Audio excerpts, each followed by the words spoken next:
Dawn came thin and copper-colored a slow spill over the red boulder fields east of Copper Bend. The cottonwoods along the dry riverbed shifted and flashed their pale undersides, the leaves turning like fish in shallow water. Colt Mercer rode at a walk. Dust lifted at the gelding's fetlocks and settled again. The air held a faint taste of iron. Somewhere behind the cottonwoods, May O'Hara's hammer started up at the forge and set a heartbeat for the town. Colt was not heading anywhere. He liked the quiet edges where rock and scrub gave way to the idea of grass. He liked the sound of leather talking to itself and the creak of a saddle tree when the horse took a slope. When the wind changed, he felt it first on his jaw, then in his chest. The cottonwood leaves went still for half a breath. In that held breath, he heard a thin cry. He reined in and listened. The cry rose again, small and human and close to breaking. He turned the roan toward it. The gelding picked its way between basalt chunks. A old well sat in a collar of stone-black rope, rotted and broken. The winch handle snapped like a tooth. Colt swung down. He laid a hand on the stone, felt cold, sweating there. A damp smell came up from the dark throat. When he leaned over, his breath bounced back at his face. "Hello," he said. A sniffle, then a scratchy voice, small, trying not to cry. "I am stuck. I hear you." He untied his lariat and checked it without hurry. He set the loop and took 2 wraps around the saddle horn he had left beside the stones, one around a side stump that grew scrappy out of the rim. He lay flat and threw the loop down into the shadow. It swung and tapped stone. "Put both arms through," he said. "Hold on with your hands, too." The rope went tight. He braced his boots into the dirt. He leaned back, felt the weight come on like a bucket of water that sometimes shifts. His shoulders burned. The rope sang. Mud scraped stone. The little voice breathed hard through teeth. The horse stood steady. He took the strain in inches, hands working back and ribs steadying all of him against the pull. When the weight slipped, his heels cut into the dirt and held. He did not curse. He just lifted. Small fingers appeared first dirty and shaking. Then a face streaked with grit and tear trails. A girl. She was maybe 6, maybe 7. Her dress had a sleeve ripped out to the seam. Her knees were skinned, a bead of blood dried into a brown star. He hooked an arm under her armpits and lifted her like a bucket you do not dare slosh. She weighed almost nothing. He set her on her feet and let her hands find the ground, then waited while her breath evened out. The girl pressed the heel of her hand to her chest. She looked up at him the way a bird looks up from a bush and decides if a moving thing is shelter or storm. "Thank you," she said. The word sounded like she had borrowed it and was not sure if it fit. He nodded. He kept his eyes on her, checked for any bone crooked the wrong way, listened through the quiet for another voice. No one answered. "What is your name?" he asked. "Lucy," she said. "Lucy Whitfield." He watched the way she said the last name, the way it looked too big in her mouth, like a hat that did not sit right. She looked at his rope, then at his hands. "You know how to fix things." "Sometimes." Her eyes did a small tally of him from hat to boots and back up to the scar at his cheek. She made up her mind. "We need a roof," she said, "and a dad." The words came as if she had been saving them up for the first person who could carry them. Then she swallowed and stared at his coat buttons like she might go shy all at once. He waited. He did not say anything to break the shape of her courage. When her chin began to tremble, he took his canteen off the saddle and held it out. She drank and coughed and drank again. He put her up on the roan and walked beside Handlight to the rain. They went over the low ground and up toward the town where the street ran crooked between false fronts and boardwalks. A sign that read Mayor Ezra Dunn hung above an office door that did not hang straight. At the far end, the church needed paint. Laundry swung on a line behind the boarding house. May's hammer rang until a pause made it sound like someone had forgotten to breathe. Then it started again. On the steps of the forge, Colt sat and let the roan doze at the hitch rail. Lucy sat beside him. She kicked her heels and scuffed the dust into letters she never finished. She pressed the heel of her hand to a mosquito bite and made a face. Her eyes kept lifting to his face. Every time they did, they stayed a little longer. A woman came up the street. She walked like she could feel every eye and every loose board, and did not intend to trip over either. Her dress had been washed too often. Her hair had been put back neat and then come loose in the ride. She moved with a nurse's economy, as if every motion had a reason and cost something. The muscles at her jaw were tired, but would not give in. When she saw the girl on the forge step, something broke free in her expression and fell away, and then relief rushed in behind it. "Lucy," she said. The girl jumped down and ran. The woman caught her at the middle as if she had always known the exact shape of that catch. She checked knees, checked elbows, checked breath, then put her forehead to Lucy's forehead and closed her eyes. When she looked up, Colt rose. He took his hat off because it felt right to do one simple old kind of courtesy. "Thank you," the woman said. Her voice hardly cleared the distance. "I am Ada Whitfield. She is my daughter." Colt nodded. He would have said it had been nothing, but it had not been nothing. Mud had stuck in the girl's eyelashes. Rope burns had reddened her forearms where the loop had bit and held. Ada saw these too. She pulled a handkerchief from her pocket and dabbed the mud at the corner of Lucy's eye. The cloth had been mended and mended again. The stitches were neat. The thread was green. Lucy reached into the pocket of her skirt. She took out a small square of quilt, a star made of stray bits, each point a different faded print, all of it held together by one line of green thread that wandered and then found itself again. She did not ask her mother. She slid the square into Colt's palm and folded his fingers over it. "You can give it back when it is better," she said. Ada looked like she might speak, then did not. Her eyes went to his hand and then to his face. She searched for something there. He did not move to make it easier. He did not move to make it harder. He let her see what she would see. Hoofbeats sounded at the end of the street. Not rush, not slow, just the kind of steps a man takes when he wants to announce he has arrived and does not care who hears. Colt did not turn. He watched Lucy's face tip and tracked the sound. He watched Ada's hand slide to Lucy's shoulder without even thinking to do it. He watched the dust lift in a straight line under the horse that came into view. Harlan Pike sat tall in the saddle. His hat was pulled low enough that his eyes were shade. The set of his mouth carried a little crooked heat. His fingers rested close to the butt of his pistol as if they lived there. He came far enough into town to count at his and then slowed. His gaze moved along the boardwalk and over faces. It touched Colt and did not linger. It found Ada and stopped. Something like a smile cut his face. Ada's hand tightened.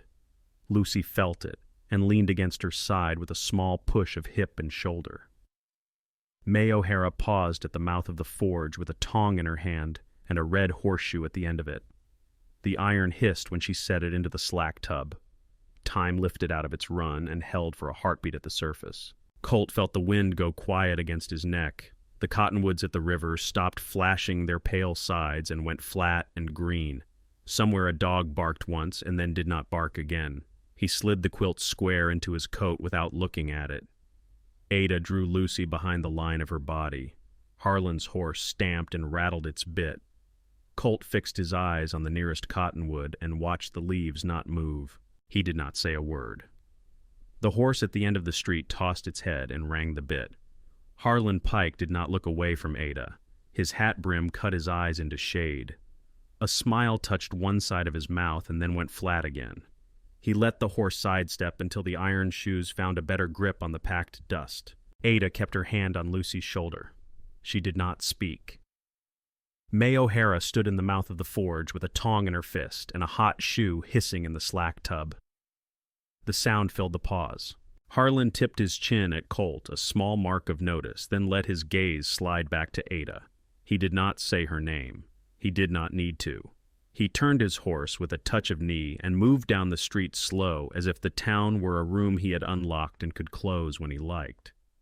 He passed the church and the boarding house and the sign that named Mayor Dunn.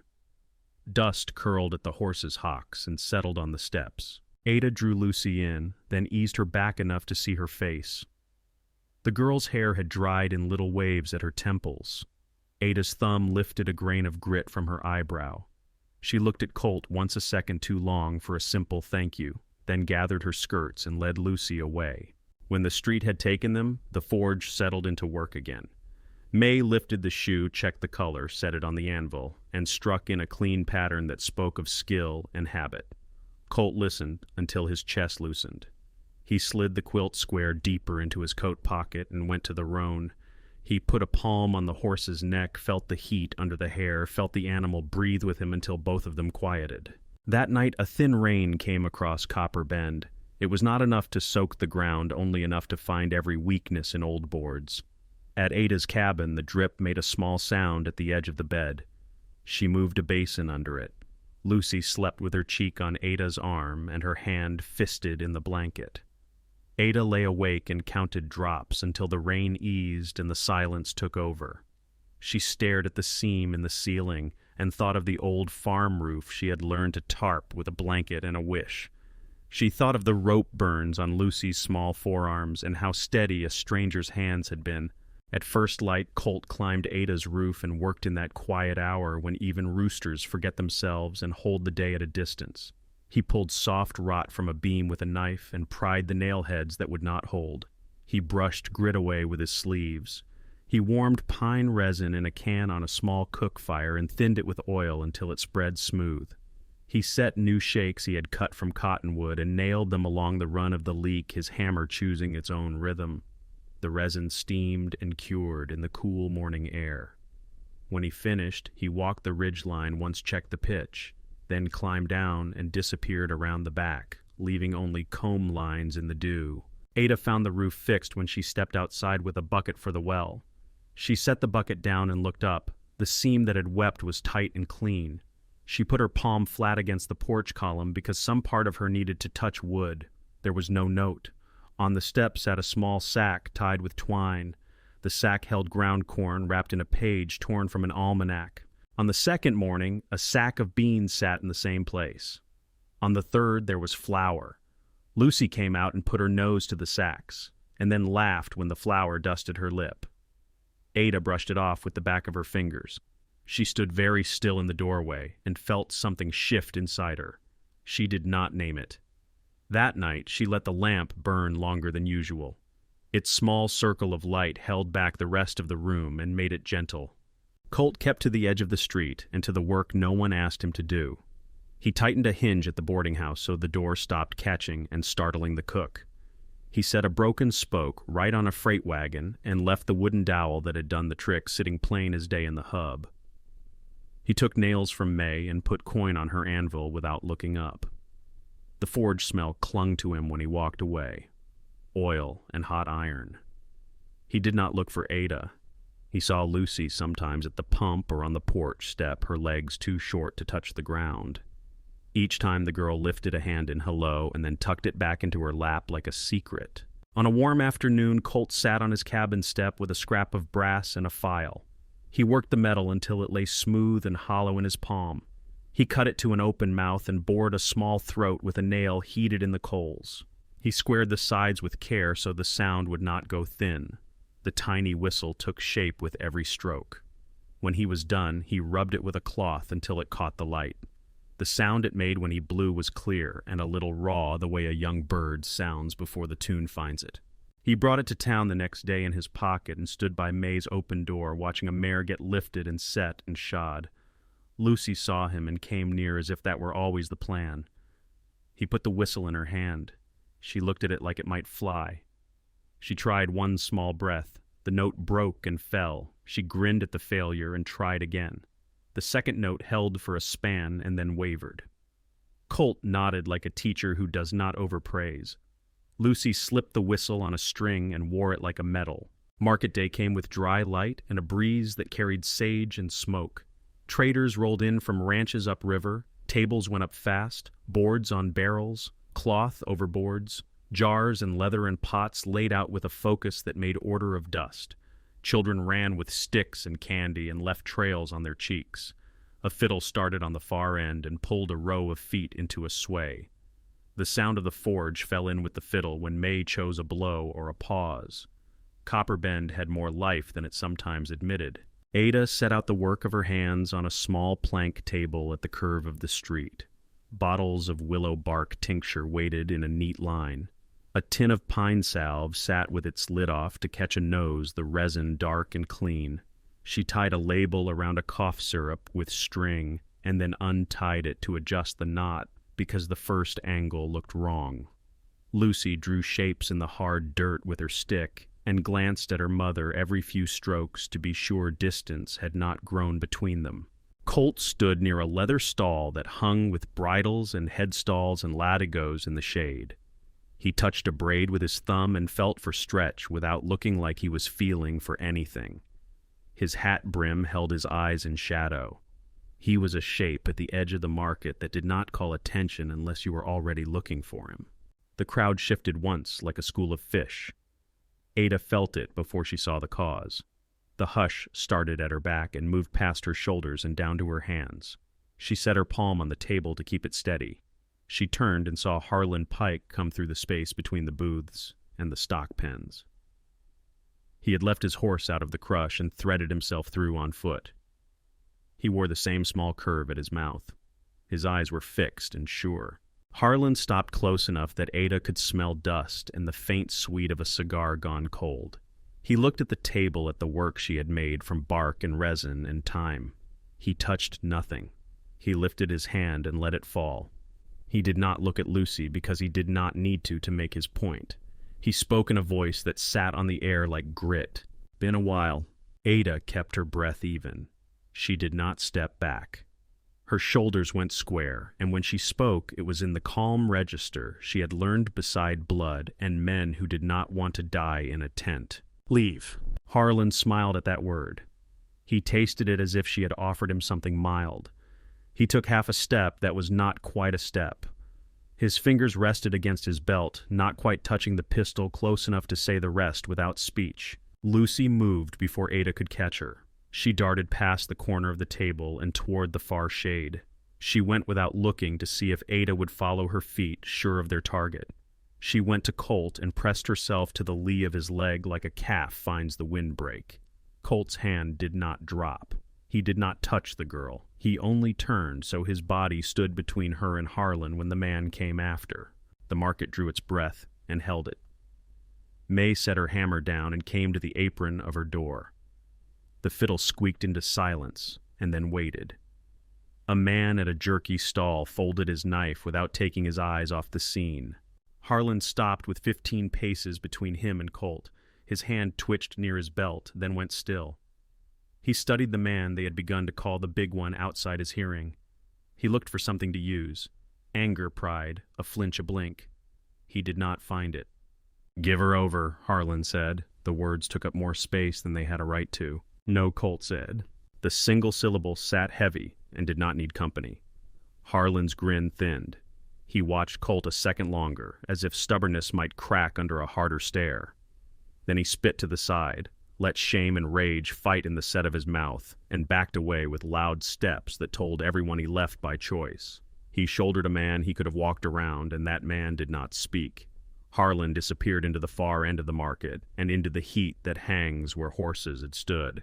The sound of the place came back slow and awkward, like a song picking up after it lost its place. Ada reached Colt and Lucy.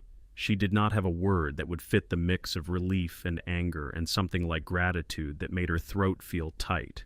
She put her hand on Lucy's hair, then looked at Colt and nodded once. He reached into his coat and brought out a small bundle wrapped in soft leather. He held it toward Ada. She frowned, then took it and untied the thong. Inside lay the quilt square clean and pressed. The green thread had been followed and strengthened with stitches that matched and did not overwhelm. The star looked as if it had always meant to be that way. Ada ran her thumb along the line where the thread had wandered. For a moment her eyes filmed. She closed the leather and held it beside her heart with her fingers over the knot. By evening, word had moved along the porches and across the width of Copper Bend like water finds shallow paths. May had lifted coin off her anvil and seen a flash of tarnish in Colt's pocket. A round badge with an eagle and crossed cannon dulled by years, but clear enough for a blacksmith's sharp eye. She had said nothing to him, but later at the pump she had told a teamster in a voice that carried easy.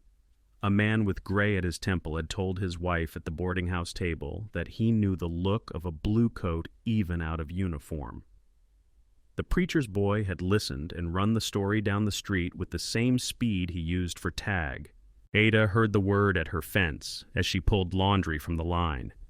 Mrs. Barton said it like folks say a weather change. He wore blue. The cloth in Ada's hands twisted without her knowing she had gripped it. Wind moved through the cottonwoods and flipped the pale sides of the leaves up to the light. The knitting in her chest pulled tight as if a seam had never been wet and now was. She folded the shirt she held without looking at it and set it in the basket. The lamp on her table burned as the light drained from the street. She set the quilt square on the board near the window. The green thread caught the last of the day and held it like a small line of moss on stone. Lucy blew her whistle and got a clear note that trembled at the end. Ada closed her eyes for a breath. When she opened them, the room had gone very quiet. The word traveled like dust in every shirt cuff and coffee cup and every look that paused too long. He wore blue. Ada folded laundry without seeing it and set each piece in a neat stack that did not feel steady. The lamp hissed in the quiet and put a soft pool on the table. The quilt square sat by the window green thread, catching what was left of the day until the light slid away. Before the sun climbed, Ada saddled her horse and left Lucy with Mrs. Barton. She took the ridge path while the air was cold and the ground still held night. Cottonwoods murmured along the wash and the smell of creosote lifted clean from the damp. The cabin at the edge of Copper Bend showed as a dark shape between two scrub oaks. Smoke from the chimney made a thin line that held its own place in the gray. Colt was splitting wood by the door. Each stroke rose and fell at a measure you could keep time by, not hasty, not lazy. Fresh splits leaned in a neat rick by the posts. When he saw her, he set the axe aside. He wiped his wrists on his sleeves and waited with his eyes level. He did not call a greeting. Ada stopped at the edge of the clearing. Her hands were empty. Her breath made a small cloud that vanished fast. "You fought for the North," she said. He nodded once. The ground between them held. A jay made a noise like a nail on tin and then quit it. Ada looked at the door, then at him, and only then crossed the space to the threshold as if it belonged to no one. Inside smelled of ash and coffee. The room was squared away the way a soldier would keep a tent. A tin plate on a shelf, a coil of rope, a rifle propped careful in a corner where it would not fall. Colt moved to a trunk under the window and lifted the lid. He took out a small wooden box with a hinge that had been fixed and fixed again. He set it on the table and stood back. Ada opened it.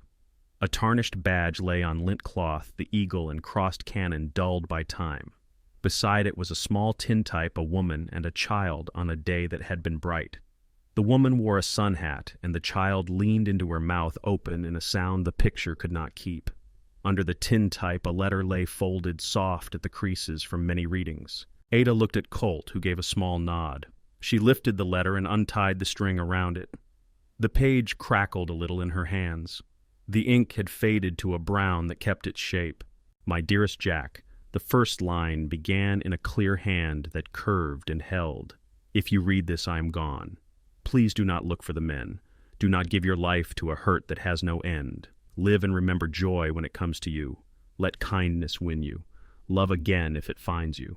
You were not made only for war." Ada folded the page back very slowly.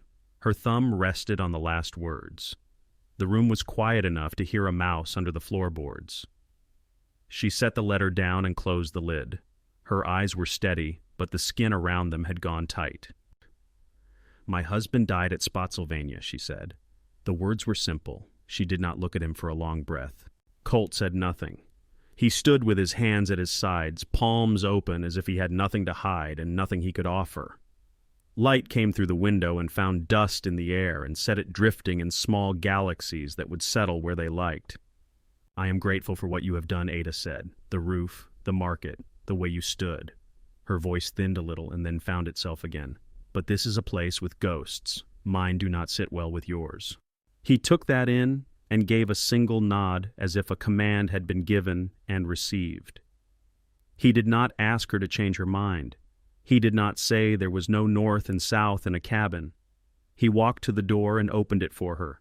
She passed him with a small lift of chin and stepped into the light. The chill had gone from the air, but she folded her arms without thinking as if to hold herself together. The horse flicked an ear and nuzzled her sleeve. She mounted and did not look back until she had reached the turn in the path.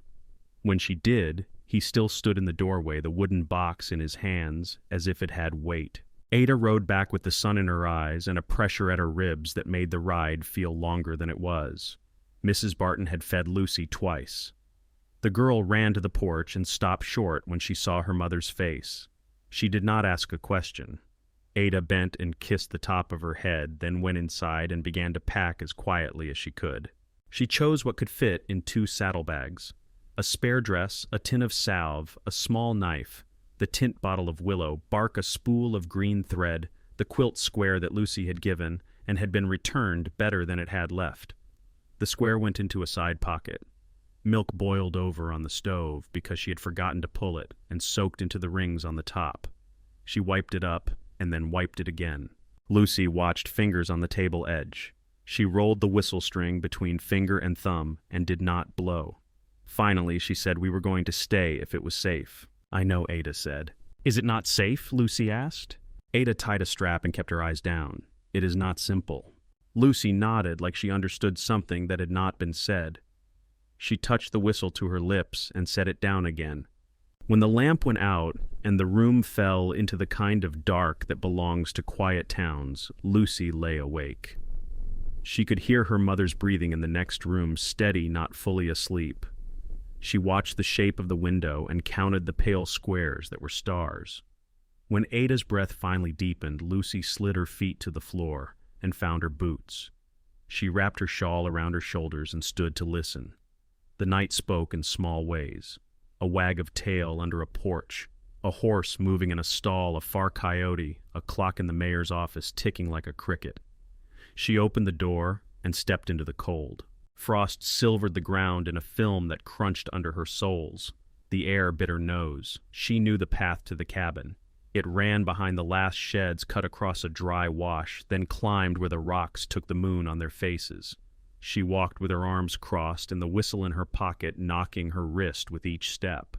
Once she stopped to warm her fingers under her armpits, and then went on teeth set. At the cabin, Colt sat by the coals and felt the air change. It was not a sound at first. It was the way the draft moved in under the door, the wrong way, the way the hair on his forearms lifted. He rose and took the rifle in hand because a man who has lived through ambush learns to listen with more than ears. He opened the door slowly and looked down at a small shape against the step. Lucy lay curled with her knees tucked to her stomach and her hands under her chin. Her mouth was a small blue line. He put the rifle aside and lifted her as if she were made of eggshell and wind. Her cheek was ice cold against his wrist. He took her inside and set her on the cot by the stove. He stirred the coals until they flared and added a split that caught with a crackle. He wrapped her in his wool blanket and then in another and sat with his back to the chair so that his shoulder touched her blankets and shared what heat he could. Her eyes opened a slit. "I found you," she said, as if she had simply walked to the pump. He nodded. "Why did you come?" he asked. "Because you do not leave people when they hold you like you matter," she said. The words came out slow as if she had to think where each one lived. He did not know what to say to that. He let his eyes rest on the place where the fire changed color at the edge of the wood orange, going to black and then to shadow. He sat long enough that the blanket warmed under his hand and the small tremors in her shoulders eased. "I had a daughter," he said. He had not meant to say it, but the words found their own way. Her name was Nell. She used to sing to the horses and make them kinder than they were. She had a laugh like a water bucket spilling and not wasting any. Lucy blinked and waited. "One time she fell asleep in the hay, and I could not find her," he said. "I ran the fields looking for a blue dress, calling until my throat burned. She was in the loft above me, the whole time dreaming about clouds. When I found her, she said, 'Do not worry, the clouds were soft.'" He stopped and let the silence stand. His hands had closed into fists without him thinking. He opened them on his knees and put his palms flat. "Did she know you loved her?" Lucy asked. "Every day," he said. "Then she is not gone," Lucy said. The confidence in her small voice made him swallow and look away hard. She tucked her chin into the blanket and closed her eyes. Ada woke to a door that had not been closed all the way. The lamp on the table had guttered and left a slice of smoke in the air. The bed where Lucy should have been was warm and empty. Ada went very still, as if any movement would break whatever thread tied her to her child. Then she moved.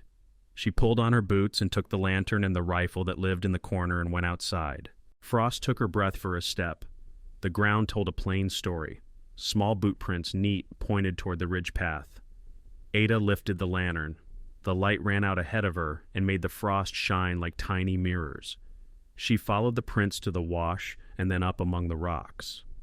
The wind held steady. The cottonwoods made a soft sound like hands over silk. At the cabin, she reached the shadow at the porch and stopped.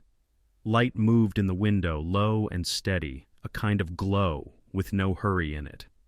She stood where she could see in without being seen. Colt sat on the floor by the cot, his back to a chair, a blanket around his shoulders, and another around the child. He held the edge of the blanket as if the blanket were a small boat and he was keeping it from drifting off. He was talking, not quite a whisper. His voice carried the shape of a man who has learned to speak around a hard place and has not let it seal. Lucy lay with her head turned toward him, eyes half open and content. The whistle hung on its string from a nail near the window, a thin line of metal that caught firelight and held a spark like a star that forgot to go with the rest. Ada set the rifle against the porch post and rubbed a hand across her face. The cold had made tears she had not felt. They froze in the air and left a tiny sting on her skin when she wiped them. She could have turned back. She could have called. She stood and watched instead. The room inside had the soft noise of a child's breath and the small sounds a man makes when he remembers and does not break. It was a sound she had not heard in a long time, not in this exact shape. A flick of air brushed the porch and then dropped. The cottonwoods at the wash went quiet. Somewhere below, down near the road, a single horse stepped once and the iron rang like a coin. The night held still, all of Copper Bend waiting without any words. The night settled into a hush that felt practiced. Ada stood at the edge of the porch with her hand on the post. Inside the cabin, the fire ticked, and the small sounds of the child's breath drew a clean line through the room. Colt lifted his head. He was not looking at the window. He was listening to air and ground and the space that opens right before trouble. He set his palm on Lucy's blanket. "You stay under this," he said to her quietly. Then he looked up and found Ada in the glass as a pale shape. He crossed to the door and opened it enough to take her by the elbow and bring her inside. "Go down," he said. Ada did not ask why. It was the tone he had used at the market when he told Harlan no. She moved the rug with him and he pulled the trap free. A smell of earth and potatoes rose up. He handed her the lantern and the short rifle with the smooth stock and the clean, oiled action. He met her eyes. "Not until I come for you." Ada nodded. She took the rifle and the lantern and climbed down the ladder boots, finding rungs by feel. Lucy stirred at the scrape of wood. Ada reached back up and ran a hand over the child's hair without taking her eyes off Colt. He rolled the rug back into place and straightened the chair as if there had been no door at all. He went outside and let the night claim him. He moved away from the cabin, not toward it. He took the shadow line beneath the oaks and circled the small yard where the pump and trough stood. He touched the snares he had set out of habit during the dry spells when cats came for chickens. He set a rope where it could fall right when a man stepped without looking. He laid his palm flat on a log on the slope and felt the roughness he had cut to keep it from rolling on its own. He pulled the peg that held it steady and let a loop of line carry its weight. Hoofbeats came up the wash and broke the quiet clean. 3 horses. They slowed before the clearing as if the animals had more sense than the men on their backs. Harlan Pike came first. He sat with a tilt in his shoulders that said he had told himself this would be easy. 2 men rode with him, one with a scar pulling his mouth to the side, one with a hat that had been new too recently. Pistols shone dull. A rifle lay across a saddle. The 3 drew up and looked at the cabin. It was dark. The chimney breathed a little. Harlan spat into the dirt. He called out Colt's name as if he were sending for a hand. The door of the cabin did not open. Harlan gave a small hand flick, and the man with the new hat slid off his horse and moved to the right, keeping the trough between him and the door. He put his boot down where the ground looked smooth and dropped with a cry that cut short. The pit took him to the thigh. He grabbed at the edge, and the edge crumbled. His rifle clattered, and his hat fell right after. Harlan swore. The scarred man lifted his gun and aimed at the cabin's door. Colt stepped from the trees behind him and fired once. The shot slapped the quiet apart. The scarred man spun as the pressure of the bullet swung his shoulder and smashed him to the trunk behind. His hand opened and the gun fell. He slumped, and it was not clear if he had left the world or just lost his place in it. Harlan wheeled his horse and fired toward the flash he had seen. The bullet took the bark off an oak and grazed Colt's upper arm. Heat and wet hit at once. Colt slid behind the pump and sucked a breath through his teeth. He felt the blood soak his sleeve and the night air find it. The man in the hole clawed for his pistol. The rope that Colt had set snapped tight. The log on the slope came down with a heavy tumble that sounded like drums falling out of a cart. It struck the man as he dragged himself free and twisted him against the dirt. He cursed and went pale and very still.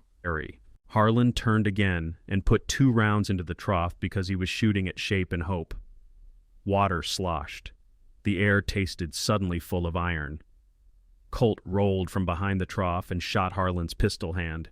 The gun fell. Harlan cried out not like a man, but like a man who was angry to be made a man again. Silence fell in a raw way like a skin peeled back. Something moved in the dry grass. Colt smelled smoke that did not belong to his hearth.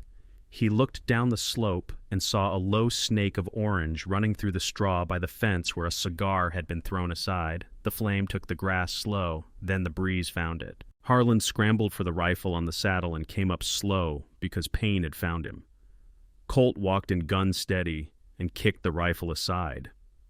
Harlan reached for a knife that lived in his boot. Colt stepped on his wrist and leaned just enough. The knife did not come. "You do not own people," Colt said. His voice was so flat it sounded like someone else had spoken. Harlan bared his teeth and tried to twist free. "She was mine." "She was surviving you," Colt said. The fire found the brush at the edge of the wash and took it in a jump. It crackled and snapped in a way that made the night lean back. Sparks floated and settled in dry leaves. A long, dry year can teach a spark to run. Colt pulled a length of lariat from his belt and tied Harlan's hands with the practiced steady of a man who has done it with cattle that kick and men who have tried worse. He looped the other end through a stirrup and lashed it so that a horse could drag and a man could not walk without shuffling. Harlan spat words that had dirt in them. Colt moved to the man at the tree and checked his breathing. It came thin, but it came.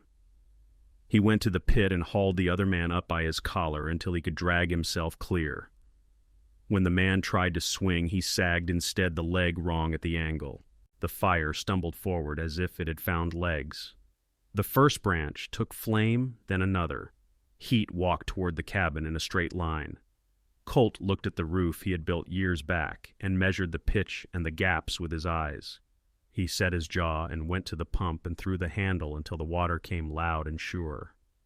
He sent bucket after bucket onto the porch boards and the steps and then the strip of roof above them. The water steamed and came back as scent and hiss. Down below, hoofbeats sounded. Someone had seen the glow. The town woke fast. The first riders topped the wash and pulled up when they saw the shape of the fire and the riderless horses at the clearing line.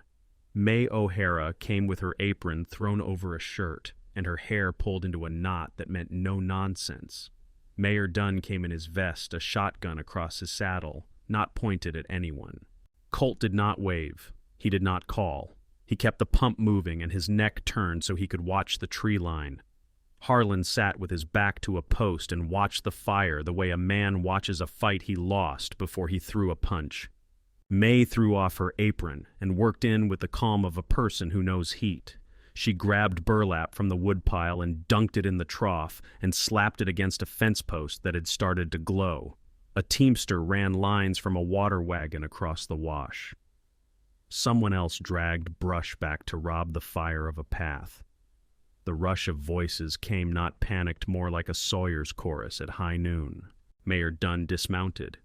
He took in the bound man and the fallen men and the blood on Colt's sleeve and the shine of water on the porch and did not ask questions in the wrong order. He pointed 2 men to the downed gun hands. He nodded to May. He took Harlan's rope and knotted it to a post that had nothing to do with a horse this time. It was not elegant, it was effective. The fire skittered along the ground and came to the wet edge and fussed there, then stepped sideways into brush that had not been wetted. May saw it and shouted for the wagon to move. Colt left the pump and went to the woodpile. He pulled lengths and built a quick break along the back line, a bare strip where flame would find nothing to hold. His sleeve stuck to his skin, and every movement sent heat up his arm. He did not look at it. When the worst of the yard was slapped down and stomped out, when the flames had gone to sullen streaks and embers that could be coaxed or crushed, the cabin still stood unmarked, except where steam curled along the lower edge. The trees beyond had taken stripes of black. The wash held a thin fog of smoke that smelled like old stories and bad choices. Ada pushed the rug aside and climbed from the cellar with Lucy in her arms. The girl clung without speaking, fingers hooked in Ada's collar. Smoke lay soft in the room. Ada stepped into the yard and stopped as the crowd turned to her. She shifted Lucy's weight and looked for Colt. He stood with his hat in his hand without knowing he had taken it off. His shirt sleeve was dark with blood. His chest rose where breath had to work to come and then settled again. His eyes found Ada and Lucy and did not leave. May let out the breath she had been holding and looked past them to the tied men. She did not speak to Harlan. She did not need to. He understood enough from the look that crossed her face. The teamster patted the flank of his horse and said that was a close one, and then checked himself because the air was not ready for idle talk. Ada crossed the wet yard. Her boots made a sound on the boards. Colt met her at the steps. He looked at Lucy first. "You all right?" he asked. "I'm tired," Lucy said into Ada's neck. "I am hot." Ada touched her forehead with the back of her hand. Heat rolled up against her skin too much for a child who had been out in the frost the night before. She said Lucy's name as if saying it would lower the number. Colt shifted to give her space. He reached for the pump handle and started it again, then stopped because water could not fix what was wrong. Mayor Dunn came to stand a respectful distance away. "We will take those two to town," he said, tipping his head toward the men who had tried and failed. "We will take Harlan to the jail." He watched Ada's face while he said it, and then looked at Colt as if to include him without forcing a word. He left a pair of men behind with hooks and shovels to stir ash and make sure nothing else would catch. Ada nodded and did not look at Harlan. She turned to the door. Inside the cabin, the heat of the fire still held fast against the cold that the cellar had kept at bay. She set Lucy on the bed and pulled the blanket over her, and went to the shelf for the willow bark and a small tin of salve to rub at the rope burns that had come up angry now that they were safe. Lucy's eyes moved under the lids. Her skin glowed a high pink that did not sit right on her. Colt came in and stood at the edge of the room. He did not take off the ruined shirt. He did not bleed on the floorboards. He set his hand on the chair by the bed, then took it away again. Ada wrung a cloth in cool water and laid it on Lucy's forehead and waited for the child to sigh in relief. Lucy sighed. The sound had a small rattle she did not usually make. Ada drew the whalebone comb through the damp curls at the edge of Lucy's hair and watched the color in her cheeks climb instead of drop. Outside, the sky to the east was getting the first thin silver that belongs to morning. May's hammer rang twice a signal to herself that the worst had passed. The cabin's walls held the quiet that comes after a fight. On the bed, Lucy stirred and whispered something about the whistle. Ada brought it and set it by her hand. Lucy found the string and held it without lifting the tin to her mouth. Her skin burned against Ada's palm. Lucy burned against Ada's palm. Heat ran under the skin like a fast stream, too much for a small body. The cloth cooled and warmed again. Ada changed it without looking at the bowl. She moved by feel, by the shape of a night she had known intense when men called for water and breath and did not always get either. The whistle lay by Lucy's hand.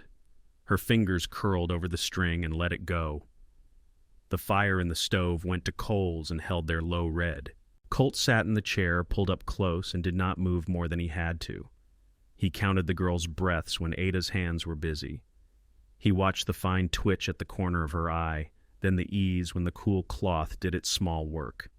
His shirt sleeve stuck to the graze on his arm. Blood had dried there and made the fabric stiff. The room smelled of willow bark and smoke and damp wool. Outside, the first birds tried the morning and decided against it. The world drew in and waited. Then, like a knot giving Lucy's heat shifted. Ada felt the change first at the temple, then along the neck. The number behind Ada's eyes let go a fraction. Lucy made a sound that was almost a laugh and opened her eyes.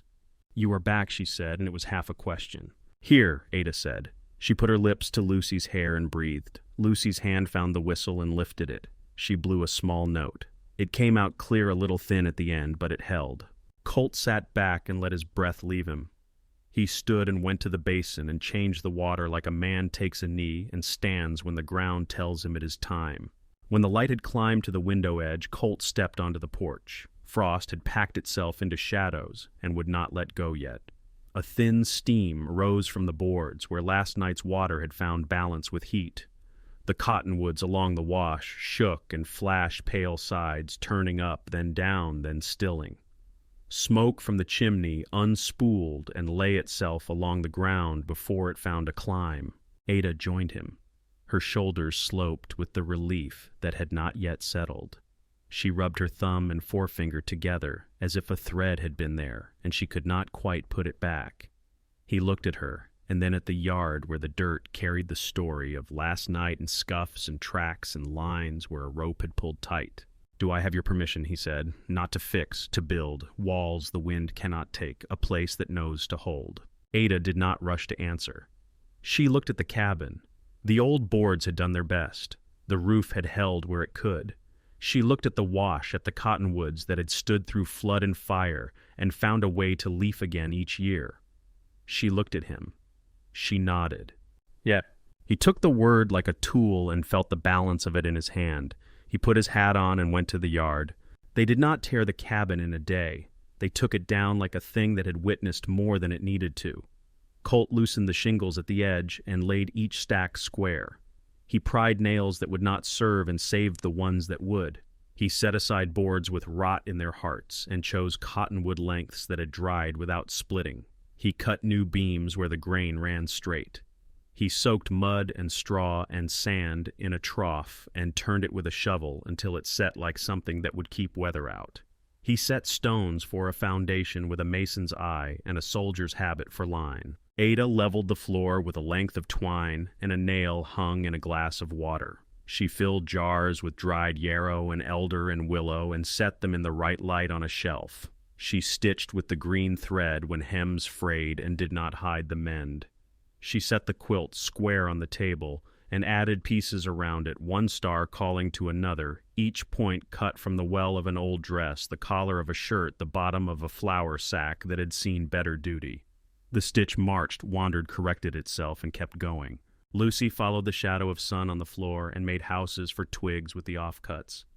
She tried the whistle and stopped when the mare in the pen lifted her head and came closer to hear. She whispered to the horse, and the horse breathed at her hair and snorted. She dragged a broom half her size across the floor and made a straight road of sawdust in the middle of the room. She fell asleep once in a patch of warm and woke with a line of light across her cheek from where the window slat had rested. May O'Hara came up the path with a sack of nails across a shoulder. She set it down and shook her head at Colt's arm. He said he was fine. She said nothing and brought a strip of clean cloth and tied it tight. Mayor Dunn arrived with a yard of canvas and a box of window glass wrapped in newsprint that had dried on a line. He said the town would be easier if people slept, then left the rest unsaid. Harlan Pike sat 2 nights in the jail, and then 3 more. There were papers to write, and a judge who came when the weather let him. The town did not say Harlan's name much. It had found other work. Colt dug a trench at the perimeter of the yard where fire would learn it had to climb stone. He sanded door frames until a palm slid along without catching. He pegged joints with dowels that sat tight. The roof got a pitch that would throw wind and not hold sparks. He set a new pump handle and oiled the leather cup until the stroke ran slick and the water came up sure. The day they set the last of the roof, wind slipped under the boards and lifted the hair at Ada's neck. She put her hand there and smiled without meaning to. Colt stood on the ridge and looked down the line of the valley and saw what the place might be when spring decided to stay. He drove the last nail and handed the hammer down. May caught it and blew out the breath she had been holding.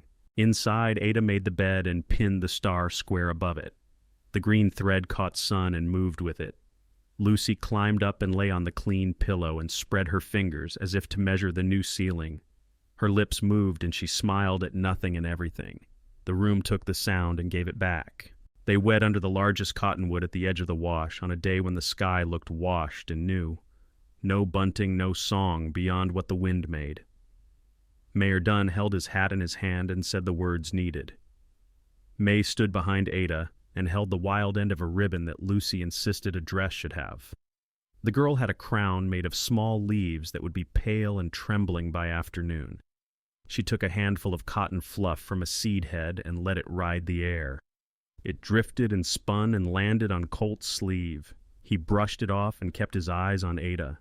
Colt took Ada's hands. His voice was rough from a life that had used it less than his hands, yet soft in a way that sat right in this place. "I thought I had gone where breath does not return," he said. "You brought me back to ground. I will build and keep and stand." Ada did not speak long. She let the words find their place between them. "You gave us quiet. You gave us a roof that listens. We choose to be here." The mayor nodded as if a transaction had been recorded and made real. May lifted the whistle on its string and put it to her mouth. She made one note and then another, simple as a field tune and as clean. Lucy clapped and then looked serious because it was important. They ate bread and jam from jars that had sat on Ada's shelf and drank coffee made at the new stove. The cups clinked and the sound held. A dog put its chin on Lucy's knee and asked for a scrap with hopeful eyes. She gave a crumb and then another and laughed when the dog sneezed. In the afternoon, Colt walked the fence line and checked the knots he had tied the day before. He did not think the world would leave them alone. He did not ask it to. He set the work in the ground and in the walls and let it stand for what words could not. Ada opened the windows and let the house learn the lines of the wind. She set the quilt to grow across the foot of the bedstar to star green thread running through all of it, so that the eye could follow it and never be lost. She placed the jars by color and use. She set the willow bark within reach and moved her own cup down the shelf so Colt would not have to reach past anything hard to take it. Lucy ran the yard in shoes and then without. She learned where the ground gave a little and where it held. She learned the sound the pump made when it had primed and the sound when it needed love. She learned the pattern of the shadows when the cottonwood leaves danced and when they went flat. She put the whistle by the window when she did not use it and took it when she did.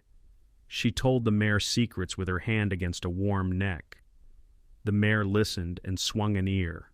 There were mornings when the town woke to the ring of May's hammer and the answer of birds. There were evenings when smoke rose from the chimney and leveled into a thin thread that pulled the eye up. It made a seam against the sky like a line of green across cloth small and sure. The house sat low and right by the wash. The cottonwood silvered at every breeze and then calmed. One late light, the three of them rode the meadow that opened beyond the last fence. The grass had begun to put up fresh blades. The roan carried Colt with the weight of a man who knew how to sit and be a part of the animal. Ada's mare moved like a thought she trusted. Lucy rode in front of Colt for a while and then in front of Ada. She held the horn and leaned into the sway and laughed when a meadowlark popped up and scolded them, then settled and sang. They turned by no plan and followed the wash until the cottonwoods thickened and the water made a sound under stones that had missed it. The sun went to a color that makes people quiet. They reined in at the rise where the house showed small and set, and the yard lines made a clean square against the rough. Smoke threaded up and leaned and righted. The quilt at the window lifted and fell. Colt looked at the line of roof and the little fence and the pump handle and the shape of two hands he knew in every nail that held. Ada looked at the same and saw a shelf with jars in order and a chair by a bed and a door that shut true. Lucy saw a house that answered when she called and a place where the wind did not take her words away. They turned together and rode home. Thank you so much for listening to today's story. If this story resonated with you or made you reflect, I'd love to hear your thoughts, so feel free to share them in the comments below. And don't forget to like, subscribe, and hit the notification bell so you won't miss the next story.